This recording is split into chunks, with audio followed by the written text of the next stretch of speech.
Okay.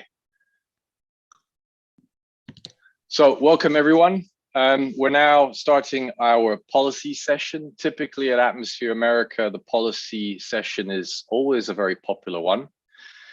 We tend to get a lot of questions for our speakers. So we've got a great group of panelists today. So I expect that you'll be submitting some questions in the chat forum.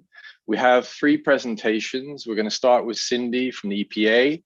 And then what we'll do is we'll have allow for people to ask questions at the end of each presentation, and then we'll also have a general Q&A.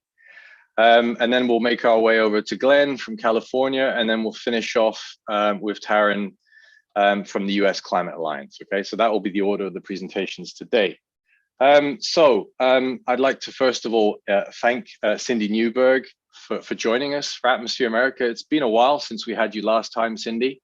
I think the last one was when we were in DC, which was probably about 10 years ago, if I remember correctly. So welcome back. It's good to have you back.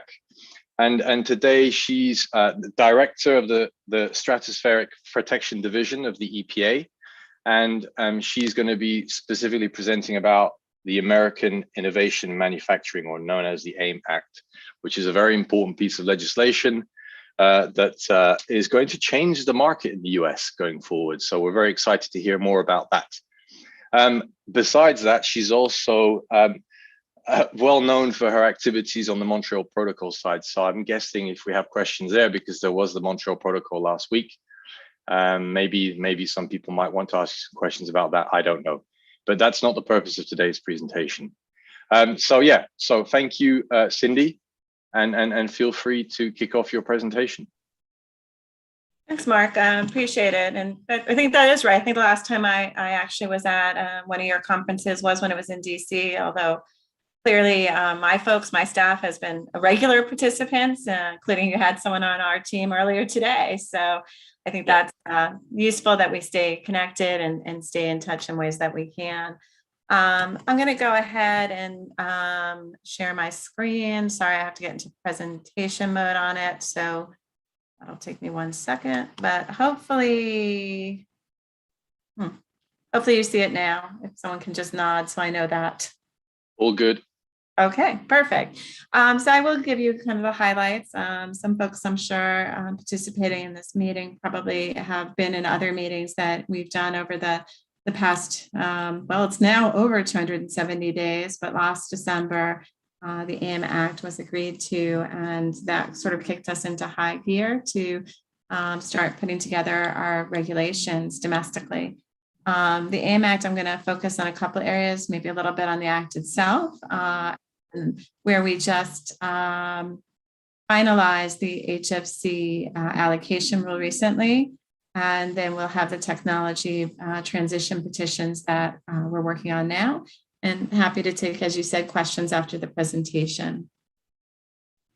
Just for context, and folks who have followed the Montreal Protocol's Kigali Amendment have probably seen all of this before. But basically what we always like to do is put in context the work we're doing. So a global phase down is expected to avoid up to 0.5 degree of warming by 2100, and what you see in the 2 graphs is sort of the business as usual without regulations kind of perspective, which is the blue. And then you see if all countries were taking action globally under the Kigali Amendment type approach. You see that dark red line, and the green line is a theoretical, if we were to go faster, what would that look like? What I always find informative here is just to show that the change from no action to what Kigali is doing is tremendous. And the AIM Act is really our piece of that puzzle.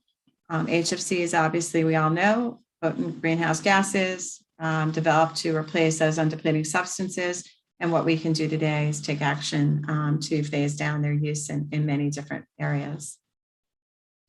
So the AIM Act itself established 3 main areas of regulatory programs for EPA.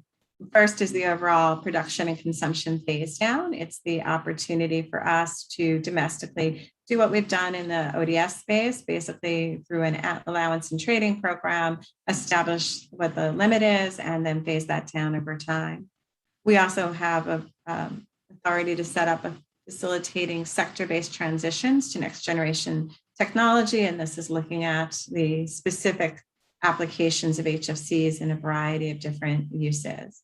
And then lastly, we have a provision that looks at the management of HFCs and their substitutes, where they're used in the economy now or going forward. So this is where we can address things like reducing use and emissions from individual applications that are in use today and smooth transition.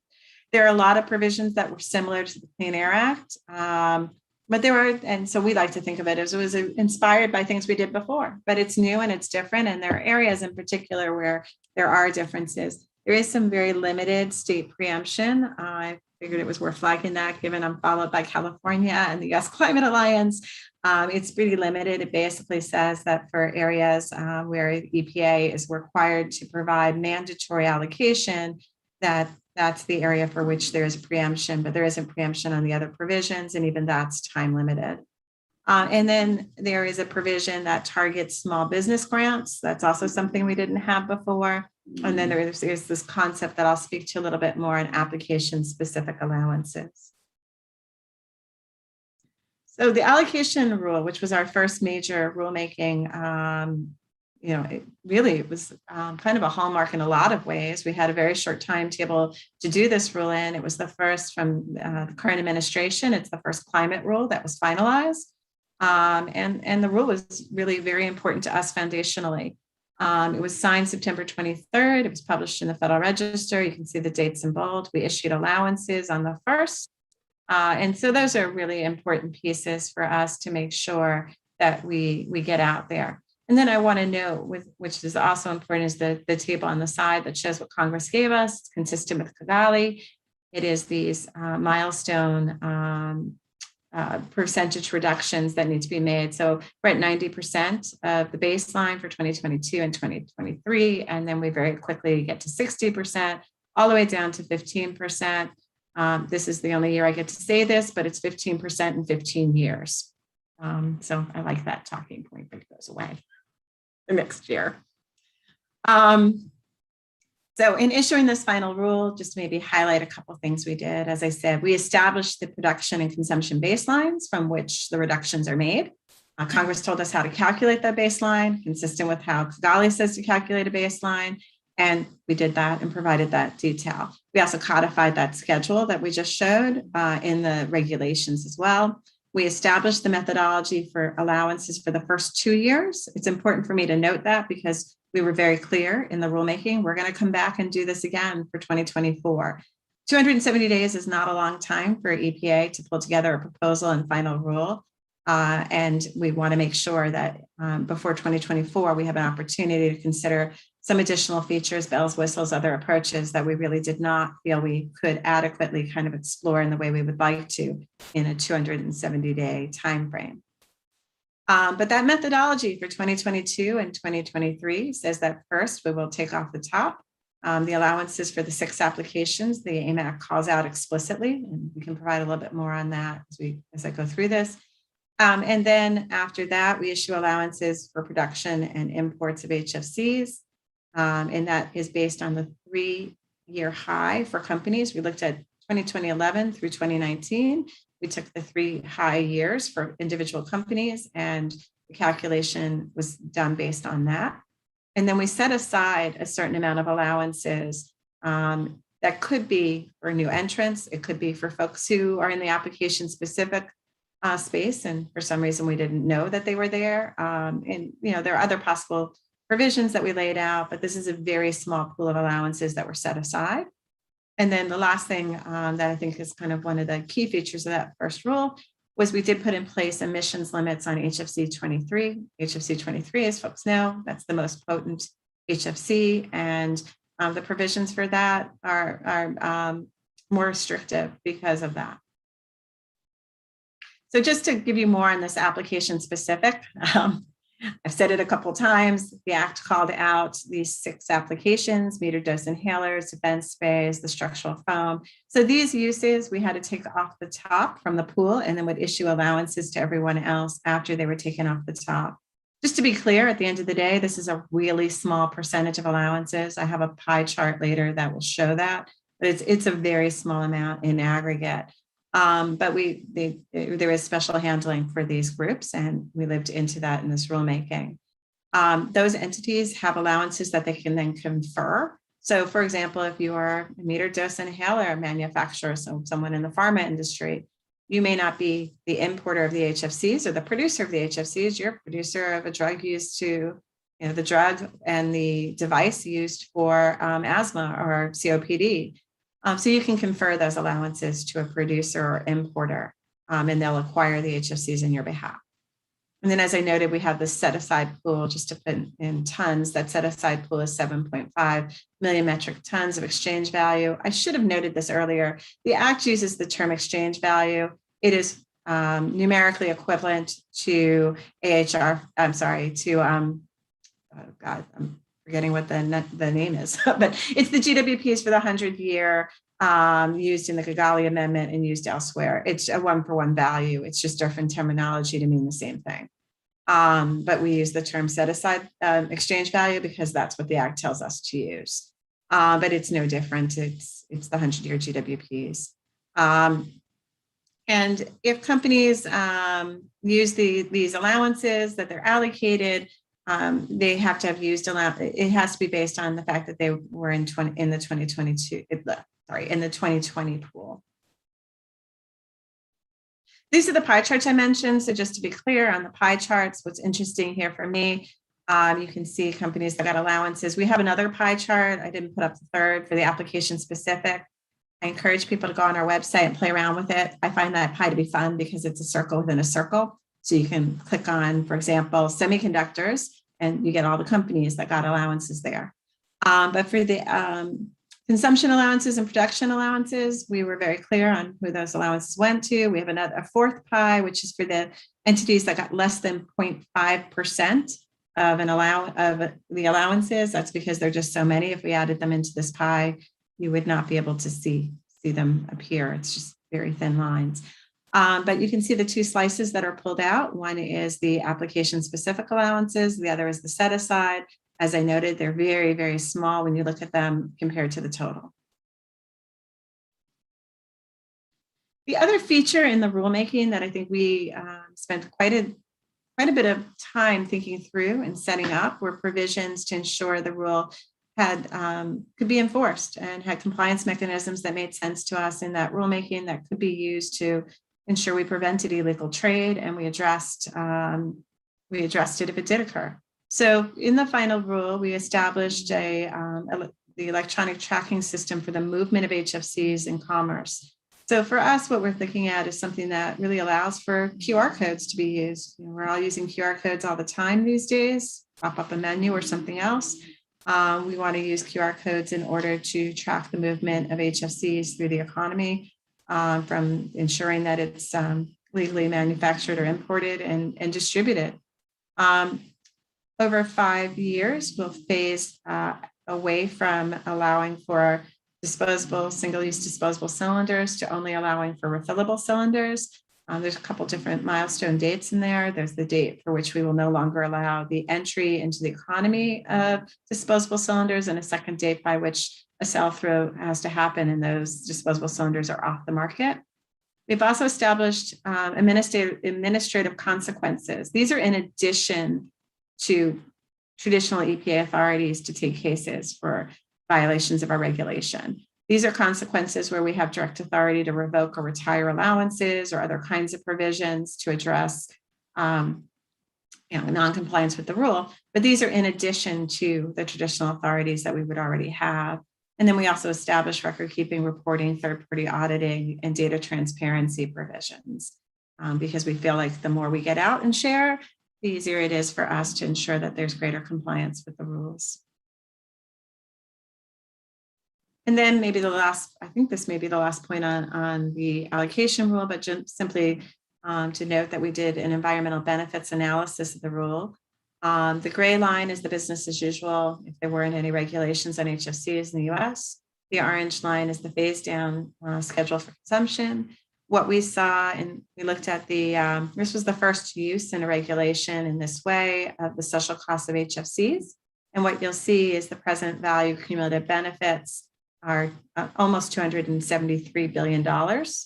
and in HFC in 2036. So that's the last year that we have a reduction step. And at that point, we hit that plateau. We're expected to prevent 171 million metric tons of CO2. And we give an equivalency there, and folks can look at other equivalencies, but that one was 1 out of every 7 passenger cars registered in the US. Oh, I was wrong. We have one more slide on this.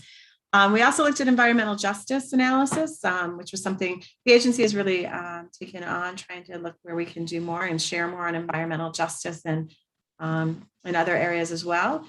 And what's important in this rulemaking is we provided information looking at the facilities where HFC production occurs and looking at the populations that are most vulnerable, the young, the old, poor, disabled, and indigenous populations. We found evidence that there were environmental justice concerns near HFC production facilities.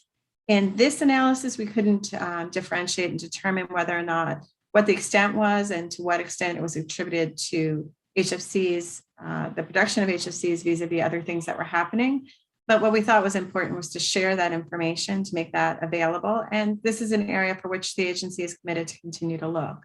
And we will continue to evaluate this and provide information and figure out whether or not there is something specific to the production of HFCs, and if so, to look at how we address that. So just switching gears, I noted there were 3 different areas for which we're standing up programs. That second area is the next generation technologies, regulations to accelerate transition to alternatives. In this area, just to be clear, EPA can take initiative on its own to restrict HFCs fully, partially on a graduated schedule. We can also do so based on a petition. The agency's received, I think it's 14 petitions to date.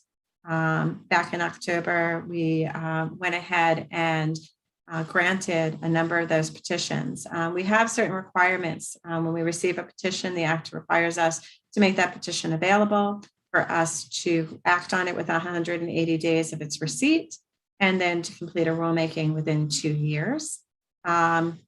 These are important for us in terms of timeline. It gives us more time than the 270 days for that first rule, but this is still a pretty ambitious calendar, just based on traditionally how regulations evolve. So of the petitions we received, maybe a couple things to note. They cover about 40 sectors or subsectors of HFC use. They range from aerosols, foams, refrigeration, and air conditioning. They came from a number of different entities. We got petitions from environmental organizations, from industry trade associations, from the states, including California, who's on this call, presenting on this panel. And we also got them from private companies. A number of the petitions covered multiple areas and had a lot of co-sponsors.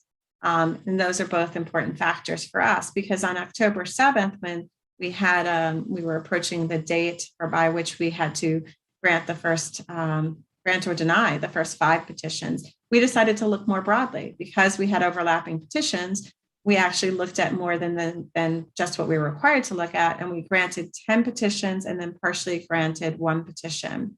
The 1 petition we partially granted was one that was submitted by a group of states. It's one that came in relatively late in our 180 days, and one for which we noted in our response that there were areas that were petitions under this authority, but may have also been petitions under other agency or EPA authorities. And so that was a partial grant.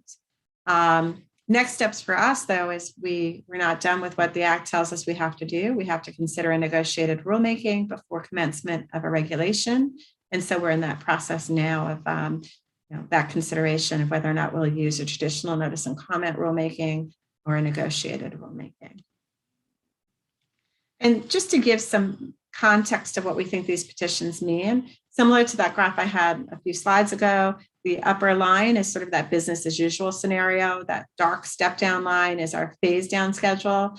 And basically this is sort of a preliminary model results, but what we looked at is if we were to grant all the petitions we received, what would it look like?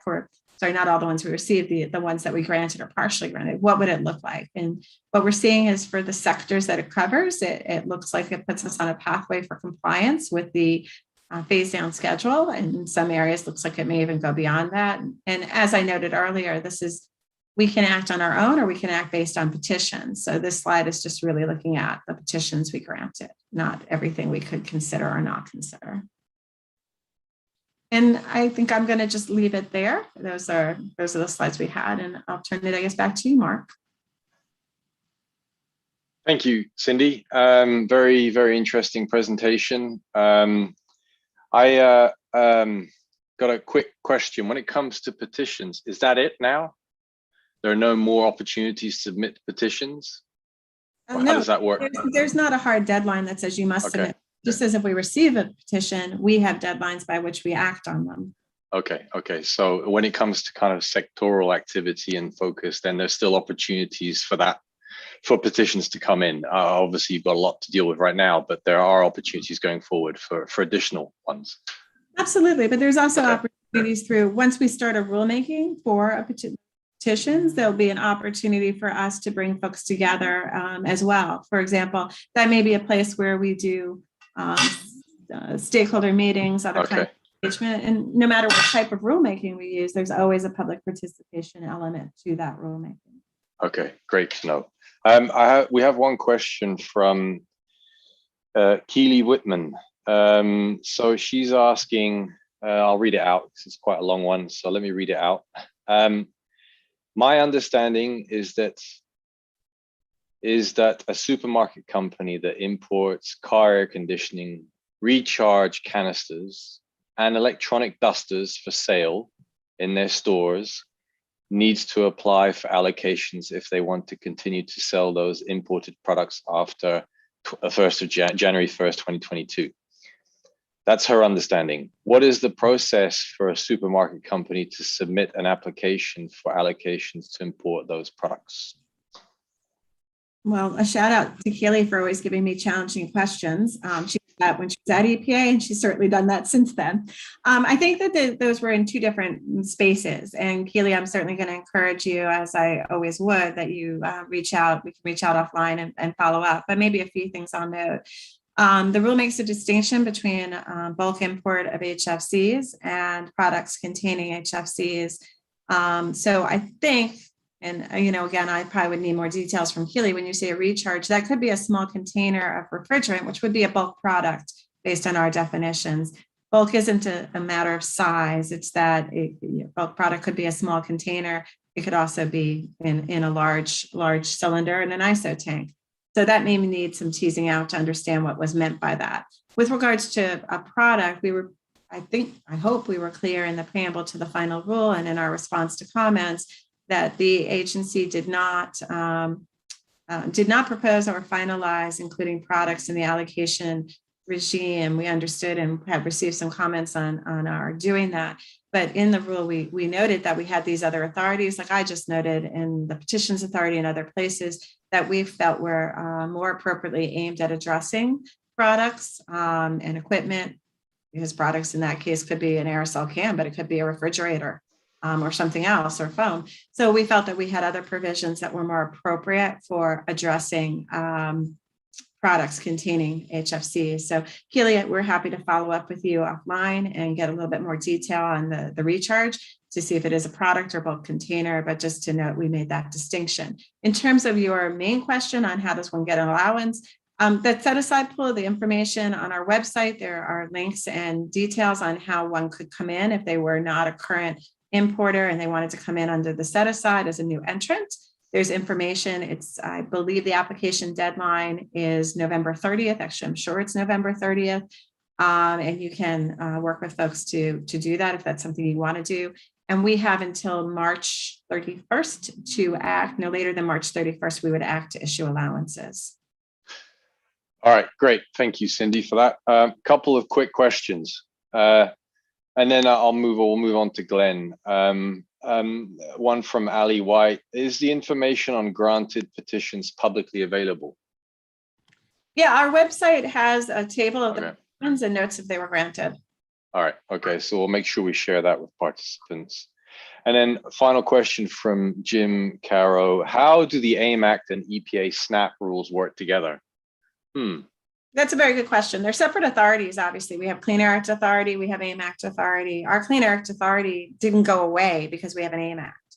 Okay. I think some of that will be evolving over time as we consider things, but we will still, and we still are absolutely looking at alternatives under the SNAP program and continue to work there, and AIM provisions as well. So I think that's an area for which I would say, folks want to stay engaged and understand how it's not just that one, right? We have areas under our 608 program for refrigerant recycling, and we have areas under subsection H that we have to look at that could also be dealing with similar. So how we sync up over time will be evolving, and folks should stay tuned on that, but nothing went away. Our Clean Air Act Authority is all still there.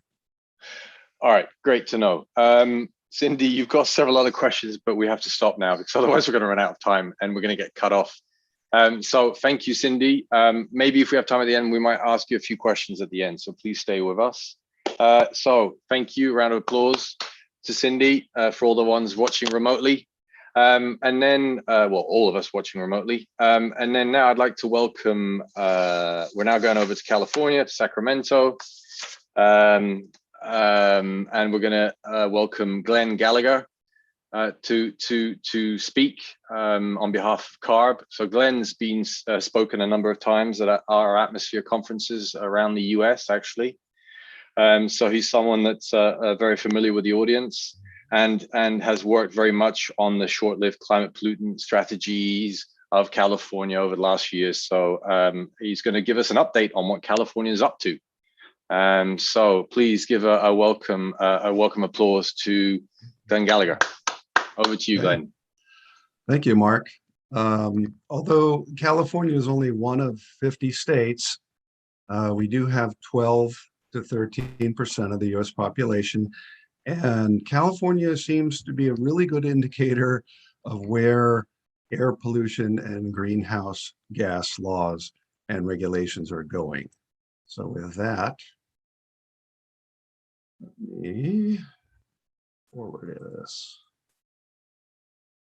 Let's look at, this is an update on the HFC regulations in California, essentially. So let's just take a quick look at where the HFCs are from. So if you look on the left, that's a 2019 pie chart, and the right is what we expect 2030 to be. So you notice that refrigeration, space conditioning, and air conditioning, including heat pumps, and mobile AC are most of the HFC emissions. And you have this little thing called other HPs, that's other heat pumps. By the time we get to 2030, refrigeration is shrinking, space conditioning and air conditioning is growing relatively, although you can see that we do expect some really nice reductions. Other HPs, we're very concerned about this. These are heat pumps used to heat water, clothes dryers, and spool and paw heat pumps. And the reason why that's going to become a big deal in California is because we are planning to decarbonize buildings by removing the natural gas. And what that means is there will have to be used heat transfer fluids. So we are focusing on, it looks like air conditioning and other heat pumps are going to be the main challenge. What has California done to reduce HFC emissions? Well, if you've been following the regulations here, quite a bit really on the top. AB 32 is the Global Warming Solution Act of way back in 2006. It said you will reduce greenhouse gases to 1990 levels by 2020. We've done that. When the US EPA and SNAP had, I always have to be careful how they say this, they had some kind of issue with a lawsuit. We decided to go ahead and adopt the US EPA SNAP regulations for California specifically. Other states followed. And right now we're working on prohibitions against high global warming potential refrigerants used for new refrigeration and air conditioning systems.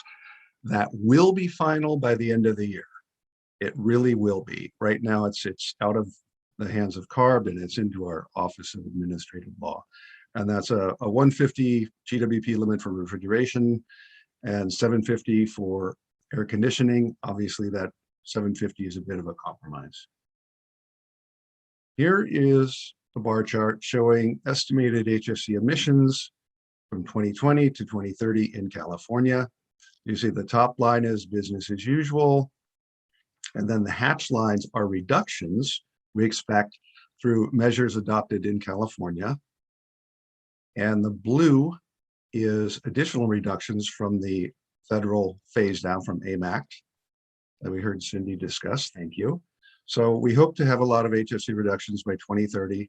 However, we do have this hard and fast target called Senate Bill 1383. We must reduce HFC emissions 40% below 2013 levels by 2030. So that means really we have to cut emissions today almost in half. And even with the regulations we have on the books right now, we need additional reductions. This is a comparison chart. So you see here, we're comparing on the left annual HFC emissions, which are only really about 5% of all greenhouse gas emissions in California and pretty much the US, shown in the blue chart on the right. But here's what concerns us. There's an installed base for existing refrigerant in equipment right now. You could call it the banks or the installed base.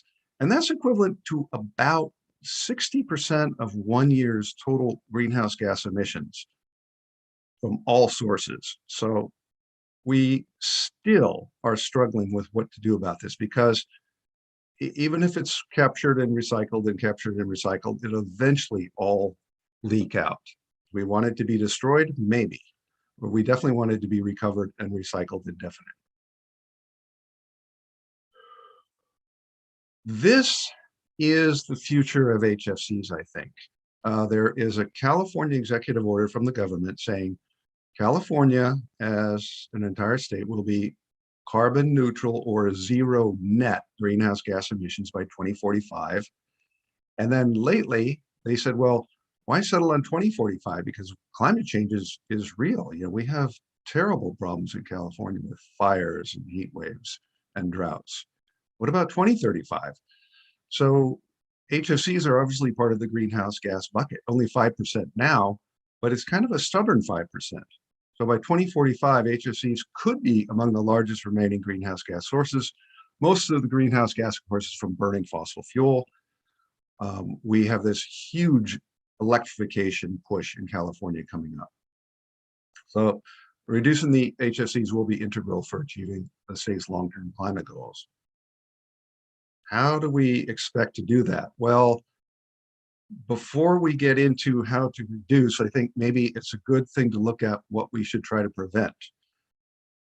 Buildings in California are going to become all electric. That means they will not use natural gas or propane for heating. That also means that former things used to heat water will now probably use electricity with a heat pump. And a heat pump uses a refrigerant or really a heat transfer fluid. So by 2030, there's an idea that by 2030, all new appliance sales should really be fossil fuel free. So if you buy a hot water heater, it will have to be electric. Now, all electric resistance heating is not very efficient. So we think heat pumps are going to be the way to go. And those heat pumps, we would like them to use a very low global warming potential heat transfer fluid. These are some of the additional actions needed to reduce HFCs in California. We're looking at, we've kind of split into two different groups: regulations, I guess the stick, and incentives, the carrot. So the regulations will likely include new GWP limits on heat pumps used for anything other than space conditioning. Right now, for air conditioning and space conditioning, we still have a 750 GWP limit. We're looking into that. Like, is that really tenable going forward in the future? Probably not. Tighten GWP limits on existing sources, enhance the recovery and reclaim and reuse of refrigerants, that installed bank. Others, very likely. Incentives. Incentive money is hard to come by, but electricity utilities in California have a lot of money. And we're actually kind of looking to them because they have something called the Public Goods Fund. And together, all the electric utilities in California have billions of dollars compared to the California Air Resources Board HSE program. We got $1 million once. We might get a few million more. That's it.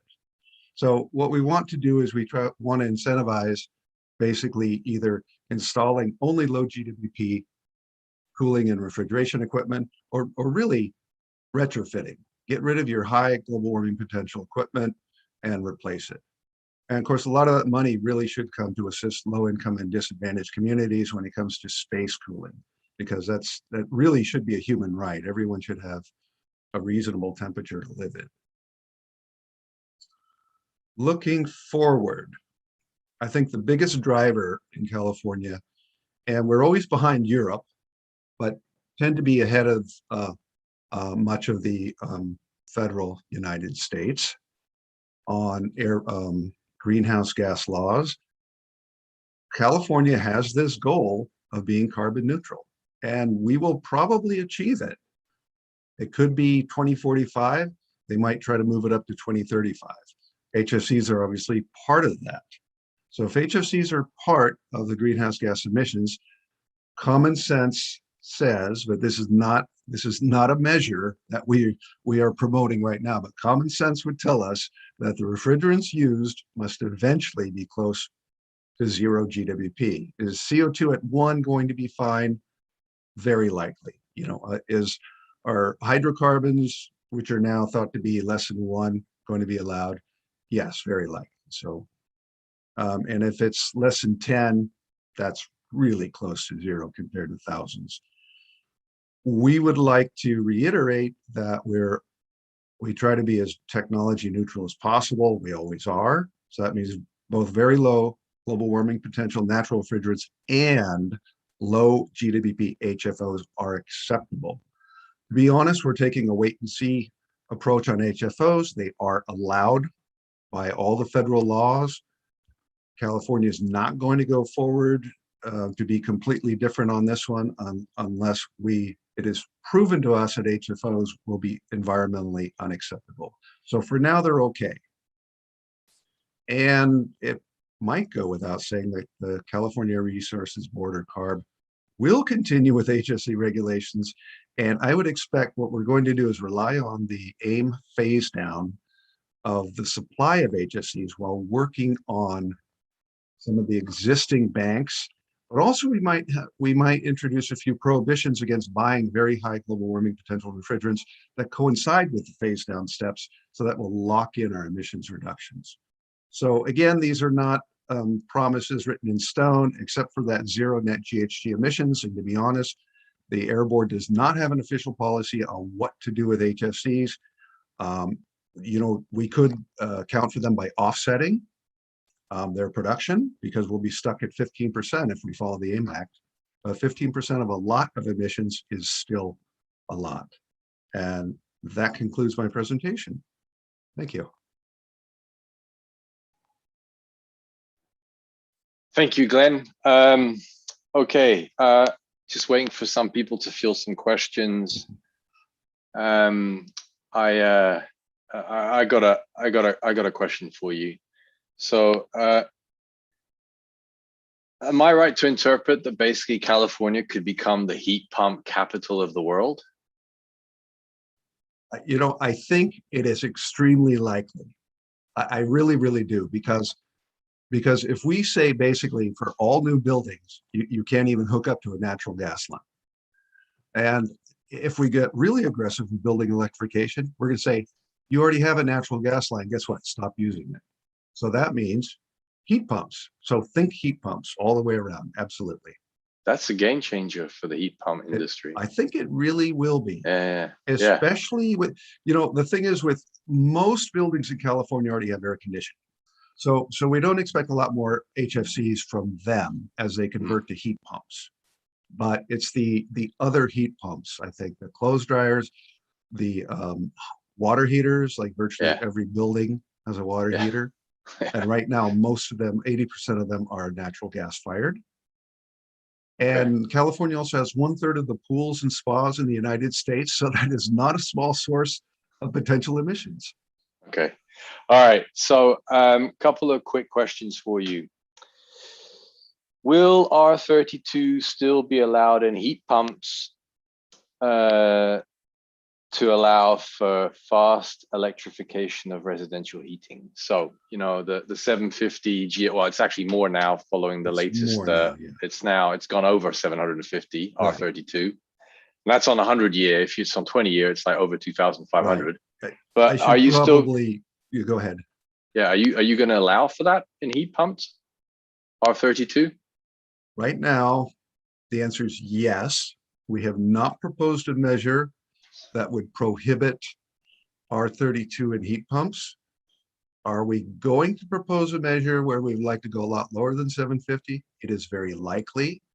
Again, that is not policy written in stone, but I would just have to say it is likely. So right now, what we're really trying to do is just talk to all the stakeholders in the heat pump and future heat pump industry, right? All the water heater manufacturers, we never talked to them before about HFCs because they didn't use them. So we want to know what's possible. We know you can buy a CO2 water heater. Yep. Of course, the price is a lot more than a natural gas water heater. So I would say for now they're allowed. In the future, if I were to be making water heaters, I wouldn't even plan on using R32. I would just go as low as I could. Yeah. Okay. Just to reassure Taryn, we extended a little bit the session. Okay, we're going to eat into the break because the policy session always overruns because there's always too many questions. But that's a good sign. So don't worry, you're going to get your slot, Taryn. Okay. All right. A couple of questions. Oh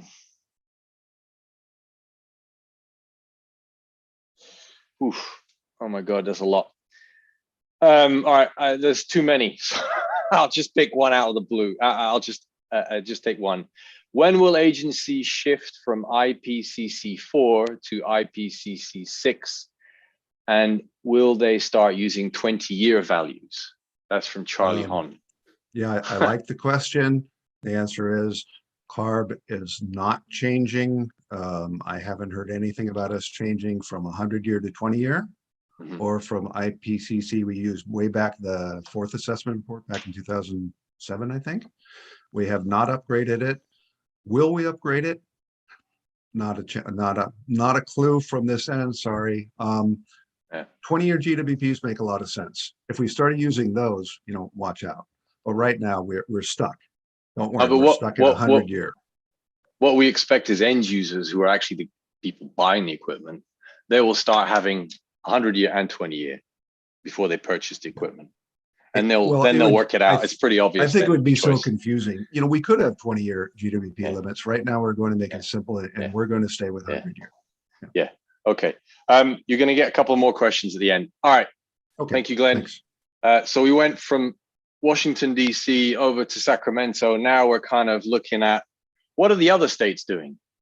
So we're gonna hear from the U.S. Climate Alliance. So we have Taryn. She's the acting executive director and policy director of the U.S. Climate Alliance, and she's working with all the governors and supporting their teams on basically trying to bring HFC policies to other states across the country. And prior to that, she was a senior climate change specialist for the state of Colorado. So over to you, Taryn. Great, and can you all see my slides? Yep, all good. Great, fantastic. All right, so it's always a hard act to follow Cindy and Glenn, but they do a really good job kind of laying the groundwork for why the U.S. Climate Alliance is engaged on HFCs and how we have kind of scaled up our work, as well as how we're looking at things now that we have a true partner in the federal government, although I will say EPA has always been a great partner for us. We just now have a supportive administration. And so want to talk a little bit about the scale and scope of who we are, because we may be new to some of you, and how we have approached HFCs and what we're thinking of doing going forward. So for those of you who don't know who the U.S. Climate Alliance is, we are a coalition, a bipartisan coalition of governors, And we were stood up on the day the previous administration signaled intent to withdraw from the Paris Agreement. We have a collective agreement to reduce emissions 50 to 52% by 2030 and net zero emissions as soon as practical, but no later than 2050, so mid-century. We have an environmental justice and equity commitment, and we're committed to accelerating new and existing policies that really do drive down GHG emissions as well as build resilience. So looking at both the mitigation and the adaptation side of it. And then we try to be clear and transparent on how we're doing. So every year we track and report our progress. We currently have 25 governors that are part of our coalition. I believe my next slide. Yep. So we're not a small voice or a small entity. We represent 61% of the economy, 57% of the US population, 43% of total US gross emissions, and 54% of HFC emissions nationally. And so, we really feel that states have the opportunity to drive forward emissions reductions and to make real meaningful change in a global scale as far as our commitments to the Paris Agreement. Now that we have a federal partner, we have forged a new federal relationship where we are really trying to work hand in hand with the federal administration, where there are certain opportunities that it makes more sense for the federal government to move forward. AIM Act is a great example of that, but there are complementary policies that states can then adopt that enable us to go further, faster together. And that's really where we are functioning at the Nexus, is teasing out, what are those complementary policies? And at the same time, as Glenn said, states have their own emission reduction goals. And oftentimes those are on a faster timeline than the federal government. And therefore, they need to look at additional strategies and mechanisms to drive down their own emissions to achieve those goals. What we have shown is that cutting emissions and boosting economic opportunity across alliance states can actually drive growth across multiple industries. Our states have reduced emissions 14% compared to non-alliance states over a 2005 to 2018 time period, and have increased per capita output 4% more than non-alliance states over that same time period. We've also employed more than 2.1 million workers in the clean energy sectors and added 133,000 new clean energy jobs. So what we are doing is working, but we recognize that we need to go faster in order to really achieve those emission reduction goals. So I condensed a lot of things. Instead of flipping through a lot of slides, I kind of did it as a timeline, so you could see the arc of what our work has done. California is one of our founding states. I mentioned that we were stood up on the day the previous administration signaled intent to withdraw from the Paris Agreement. What I failed to mention was that it was former Governor Brown of California, along with former Governor Cuomo and Governor Inslee of Washington, that were the initial governors that stood up the U.S. Climate Alliance. We are a coalition of governors and we are state-led. And so the work that is happening within our states really drives what we are focusing on. And so the work that California had done on HFCs really was instrumental in kickstarting this portfolio for the Alliance. So I won't recap kind of what Glenn said about the history and timeline of California, but just wanted to really give a shout out to CARB because they really did enable the work to be scaled up across additional states. And then in 2018, the Climate Alliance committed to reducing short-lived climate pollutants.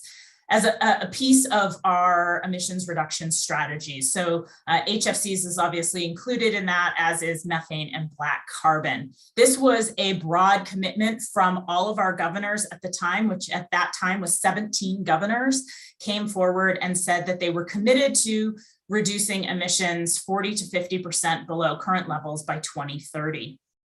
The next question, of course, was, well, then how are we going to do that? You know, when you work across a coalition of 17 states, the strategies and mechanisms that work in one state don't necessarily work in another. Regulation or legislation in some purple states don't work as well as incentives. And so we had to think through what is the whole menu of options for driving down HFCs. How can states approach this? What can they look at doing to be successful given the political realities that exist in their states?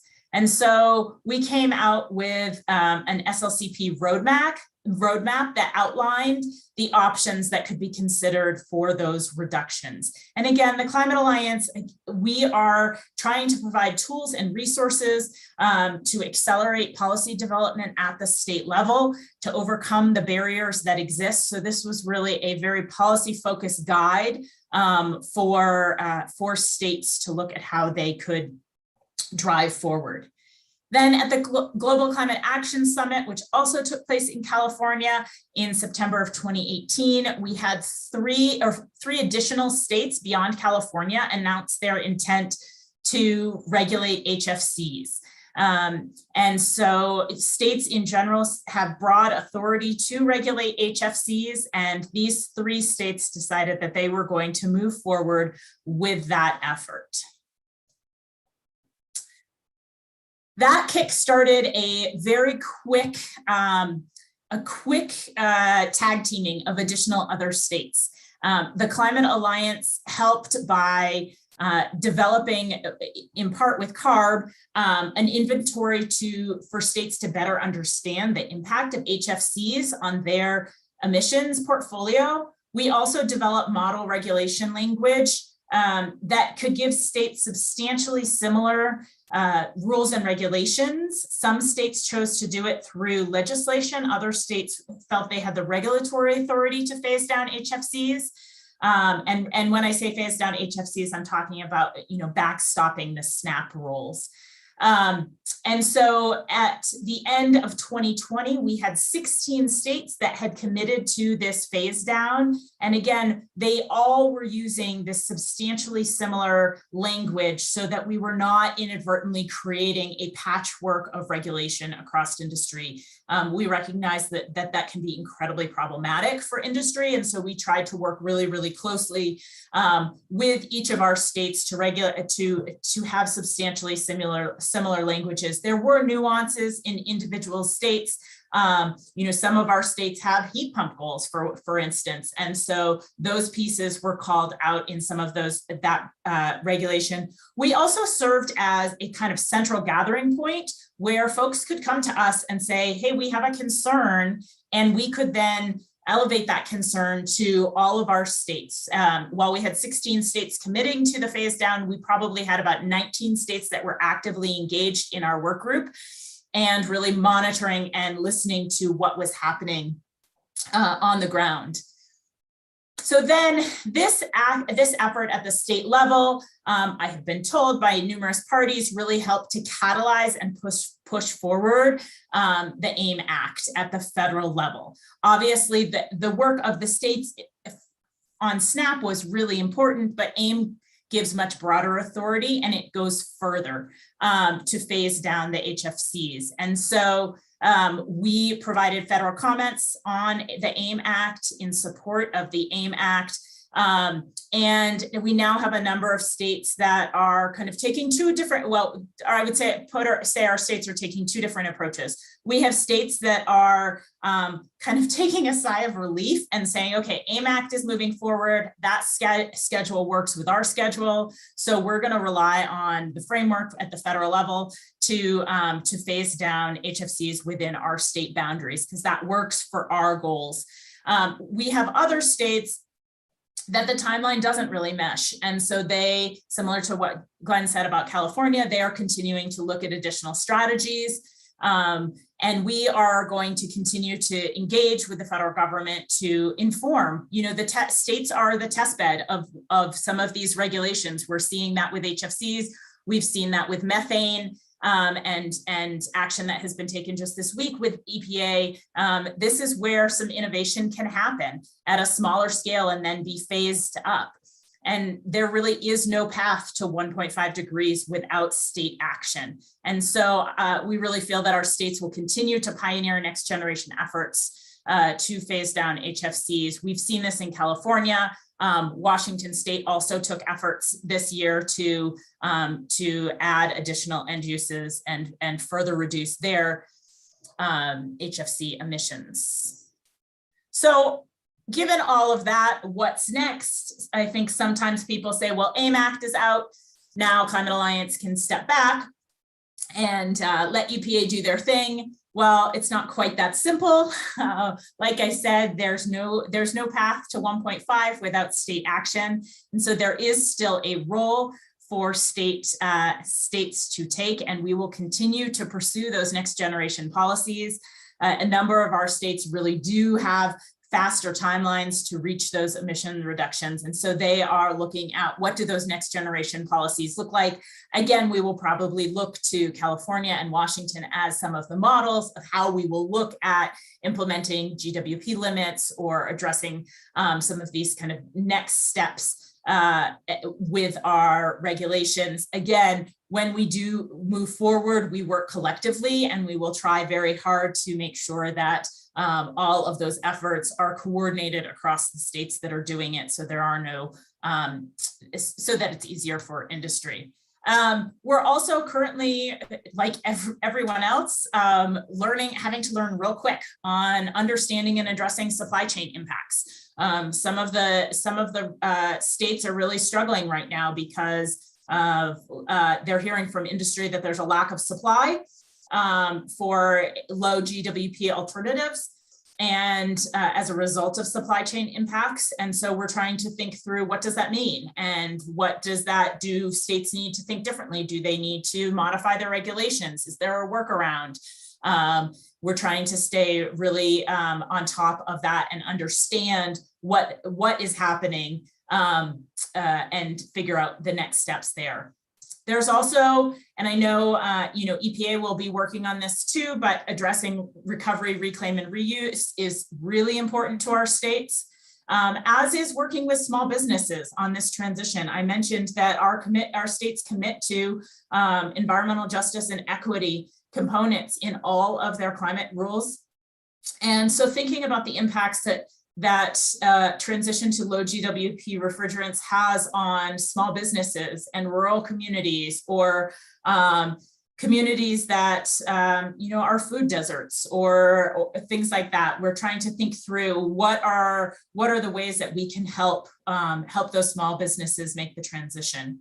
And then, we are fully committed to continuing to work with EPA. Like I said, EPA has been a really great partner on HFCs.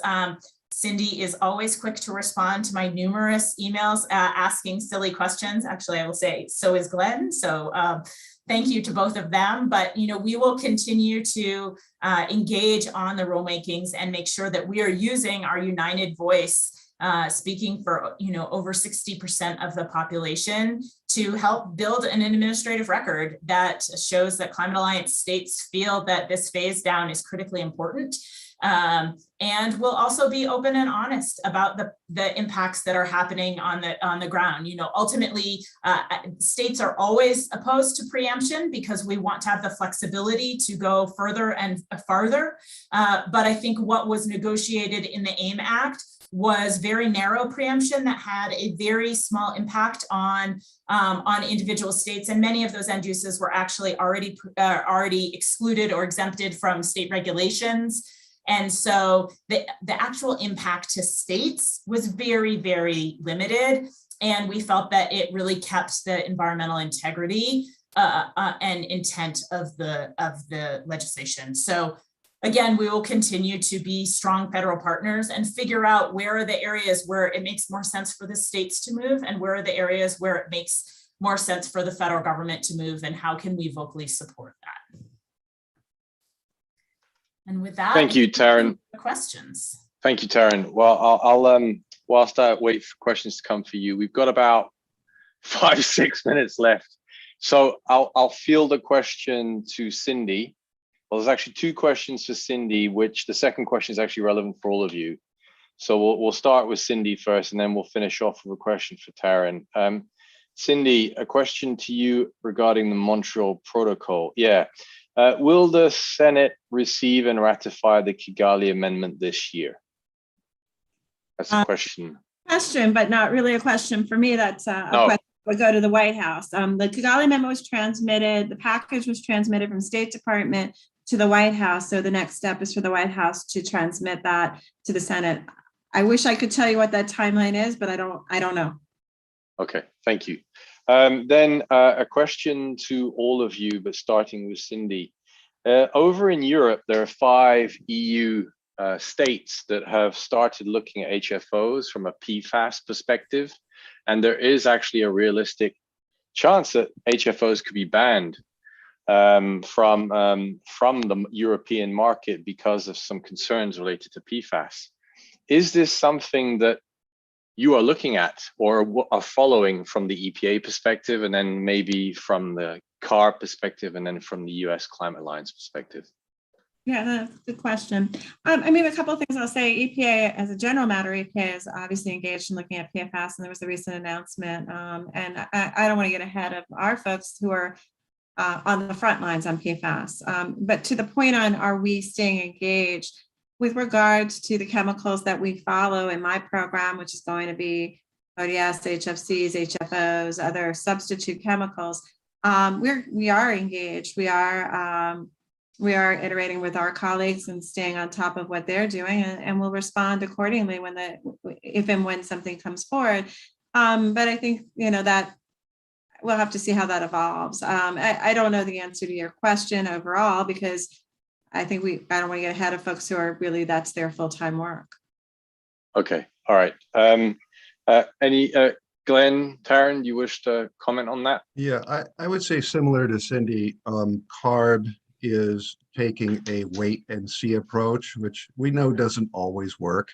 However, at this time, California does not wish to have a separate acceptable or unacceptable refrigerant list just for California. We would rather rely on one national list, and we're taking a wait and see approach. And we're, like I said, we're technology neutral.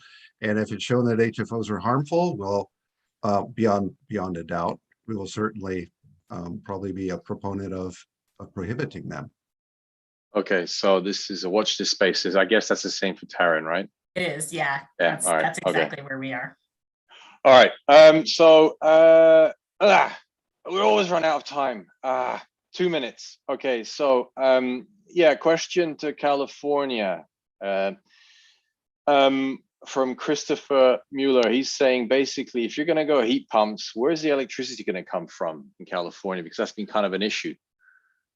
You don't need to give a big answer to that one, but not a big answer. I realize that electricity is a bit loaded because you can burn coal to make electricity, but True. Along with going all electric in California is to have zero carbon electricity. Where are we going to get it all? Obviously, we're going to have to ramp up solar, wind, anything else, anything and everything that's carbon free. I mean, this is going to be huge in California, and there's going to be a lot of opportunity. Okay, before we get cut off, Glenn, will 134A heat pump water heaters be allowed in California? Yeah, similar to the question on R32. CARB right now does not have any measures that actually talk about heat pumps other than space conditioning. We don't have any measures at all. Okay. As we go forward, we will have measures. Is it likely that we're going to continue allowing heat transfer fluids with a GWP? No, HFC 134A would not be acceptable by 2030. I can't say it will. Will R32 be acceptable? Maybe not. All right, I'm really, really sorry to cut you off. There are other questions that we can forward to you. We're going to be literally cut off in the next few seconds. So thank you all for participating on this panel. We'll make sure that in June we allow for more time, okay, for the policy session, because that always is a very successful and popular part of the program. So thank you, Cindy. Thank you, Glenn. Thank you, Taryn, for taking the time to explain what's going on the regulatory side. So thank you very much.